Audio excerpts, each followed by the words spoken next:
Hey there, hey friends. I was wondering if you knew how great color pencils actually are. Now, we know that they can be waxy, we know that they can be oily, we know that they can come in grades ranging from student to professional. But did you know that color pencils can also be magic wands? Magic sticks of joy bringers that can transform your artwork into Cinderella headlining the ball. These little pigmented sticks of hocus pocus help lend saturation, fullness, and an overall sense of wholeness to your watercolors, gouache, alcohol markers, inks, or other mediums. A layer of color pencils on top of any of these can make a world of difference in you being okay with your work versus you totally loving everything about what you just did. So to jump off today's demo, friends, I'm going to be using markers and color pencils. Hold on though, wait. Even if you use water-soluble mediums, this technique will still work. Yes, my artsy friends, this video will be a time lapse. I really wanted you all to see the full process from start to finish. However, you will be able to see what I am doing and hopefully follow along with me if you choose to. To start, I went digging through my markers to find some colors that would work. I had already decided on a sunflower for this demo. They are my favorite flower. Although surprisingly enough, I don't do many of them on the channel. This demo is also me doing further testing on this new mixed media lay flat style journal. But we'll have more on that later on down the road. I started as I do with most demos I share with you all. I sketched my image out on a scrap piece of paper and then transferred it to my sketchbook after truing up my line quality. Therefore, Patreon Creation Station members or above will have access to this traceable for this illustration. So here I am using two color yellow combination to do the petals of my flower. The lighter color is lemon yellow and the darker tone is called deep yellow. The deep yellow color went almost brown in appearance, which in all honesty made sense since browns are desaturated oranges, which are a part of the yellow family overall. However, when using alcohol markers, I always suggest swatching your markers on the paper type you're going to be using them on the most. That way, you can get a good representation of how your colors are going to actually look. Okay, friends, this is an alcohol marker illustration. Therefore, it did take me about 40 minutes to an hour to complete this project. So be sure to slow it down, take your time, but most of all, be sure to enjoy the process. I would also like to encourage you to not worry too much about having a perfect underpainting.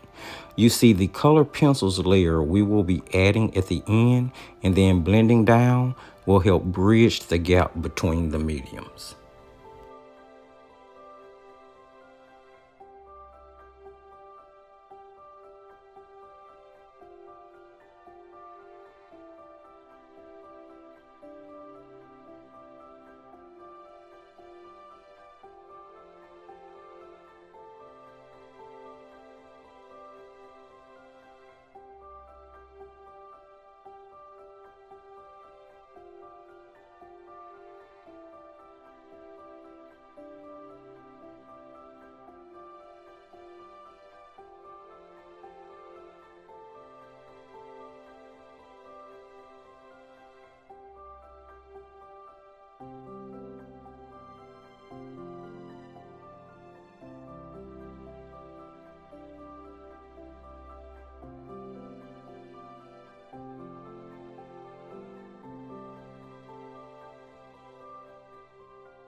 At this point, I am moving on to working on the flower center.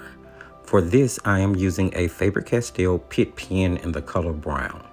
I am making small circles super close to each other and even letting some overlap, leaving some areas of white showing. This will help with the overall realistic-ish feel I'm going for. I find that the Pitt pens are fantastic and I really enjoy using them. Next, I added in some dark green directly into the middle of the flower, followed that with yellow from the lemon yellow I was using right next to that, and finished it up with a rich reddish brown to give the center of the flower feel I was looking for. At this point, I just combined and continued to blend until I was somewhat happy with the center. Moving on to the stem and leaves, for this I grabbed 4 different greens. They ranged from a light pastel color, going 4 steps up to the darkest green I could find from the set of markers I was using. The techniques I use for the leaves is one that I have shown before. I'm going to flood the area I'm coloring with the base color, then using my next darkest color, I will add variation into the leaf. Next, I will use the darkest color I have to add the veins into the leaves and connect the leaf to the stem. Finally, I will use my lightest green again to cover the open sections of the leaves that is not covered by the darkest green from the veins, to knock back the saturation on the colors I use to base the leaf in, quickly giving me something very recognizable. Something to keep in mind is that you can always lighten your colors or blends when it comes to alcohol markers by simply covering what you are working on with a lighter color. The alcohol in those lighter markers seem to almost bleach the darker ones. I did notice looking back that the center of my flower was not all that symmetrical, but I guess it wouldn't really matter because nothing is perfect in nature.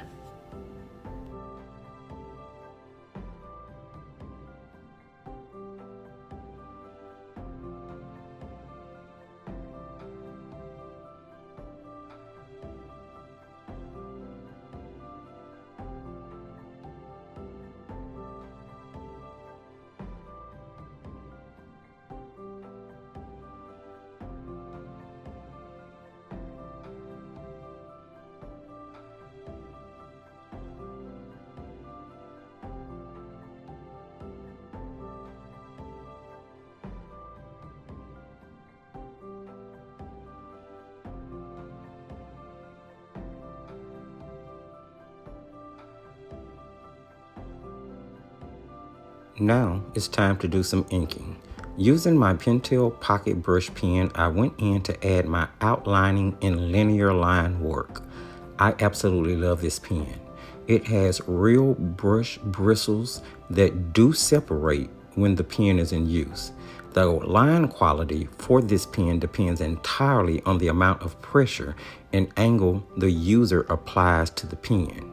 It gets super crisp and detailed lines. For thinner ones, I just use the pen on the very tip at an almost 90-degree angle, and I simply adjust my pressure from there depending on the size line I want. It takes just a second to learn to control, but once you do, it is a wonderful tool. One that has replaced a lot of the fine liners I was using before getting this one. This was actually a perfect composition for getting me geared up for Inktober starting really soon and running throughout the entire month of October. If you have to Google Inktober, go ahead and check it out. It is a wonderful challenge geared to help you grow and become a better artist.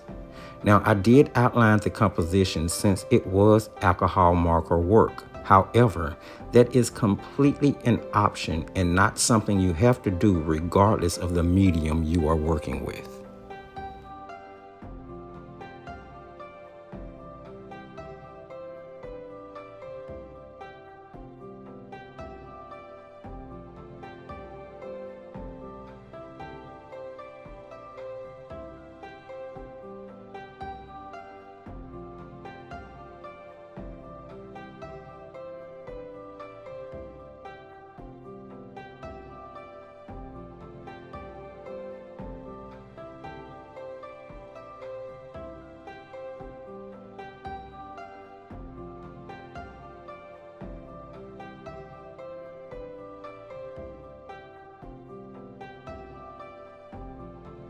And now, my friends, for the magic.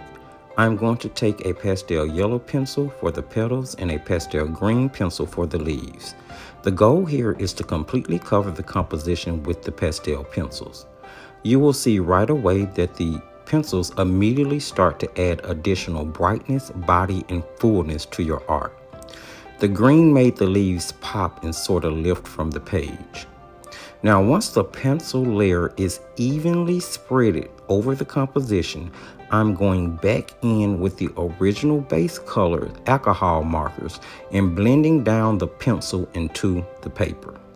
Now, we know from our color pencil techniques that alcohol markers are a wonderful way to break the wax barrier and allow the pigment from the pencil to lay down smoother.